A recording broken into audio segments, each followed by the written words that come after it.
Bismillahirrahmanirrahim. Avec quel sujet, avec quel chapitre va ouvrir l'imam Malik, va débuter l'imam Malik Ibn Anas rahimahullah son ouvrage de référence Al-Muwatta. Le premier chapitre du Muwatta, c'est Kitab Wuquti Salah, le chapitre sur les temps de prière. Mashallah. Ici, l'imam Malik nous envoie un message très très fort. Un message très fort. Puisqu'il y a deux façons en vérité de lire un livre. Il y a de lire le contenu même de ce que l'auteur a mis dans son livre, et il y a le message que veut nous faire comprendre l'auteur à travers l'organisation l'organisation de son livre, c'est-à-dire avec quoi il va débuter et avec quoi il va clôturer son livre. Ici, l'imam Malik rahimahullah nous envoie un message très fort sur l'importance de respecter les temps de prière. C'est-à-dire qu'avant même de nous parler du tawhid, de l'unicité d'Allah, ou du Coran, ou du bon comportement, ou de comment faire la prière, l'imam Malik a choisi de nous parler des temps de prière. Et là, c'est très très fort comme message.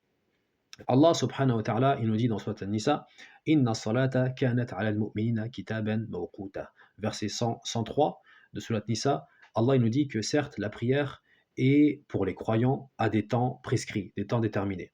Donc pour toute personne qui espère la récompense de son Seigneur, qui espère le paradis, qui espère rencontrer son Seigneur et que celui-ci soit satisfait de lui, eh bien, il convient, ou bien c'est même obligatoire, plutôt dirais-je, de prier à l'heure, de prier à l'heure. Dans même le titre du chapitre, il y a une autre subtilité, notamment linguistique, c'est qu'ici, l'imam Malik, rahimahullah, il n'a pas dit kitab awqati salah.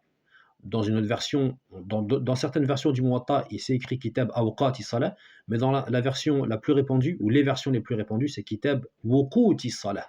Donc ici, l'imam Malik, il a utilisé le pluriel Wuqut, ala wazn fu'ul, qui est un pluriel, ce qu'on appelle en arabe Jam'u Kathra. Il n'a pas utilisé le pluriel Awqat, qui est lui un Jam'u Qilla. Jam'u Qilla, c'est un pluriel de petite quantité. Donc pour désigner des choses de 3 à 10, on va plutôt utiliser des pluriels jam'u qilla, donc awqat.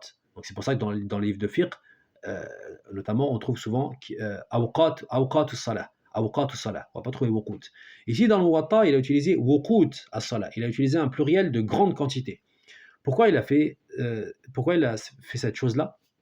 Deux explications, notamment mentionnées dans le Sharh de Az-Zarqani sur Al-Muwatta, où il nous dit que la prière, malgré son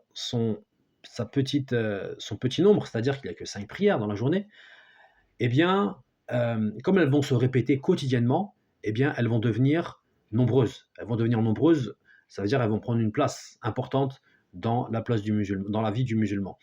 Deuxième explication, c'est que la prière, malgré leur petit nombre, c'est-à-dire 5 seulement, eh bien, la récompense est multipliée auprès d'Allah subhanahu wa ta'ala, et donc de par cela elles deviennent nombreuses en termes de récompense et en termes de hasanat auprès d'Allah subhanahu wa ta'ala. Qu'Allah nous accorde à tous la bonne compréhension de sa religion. Amin ya rabbal alamin.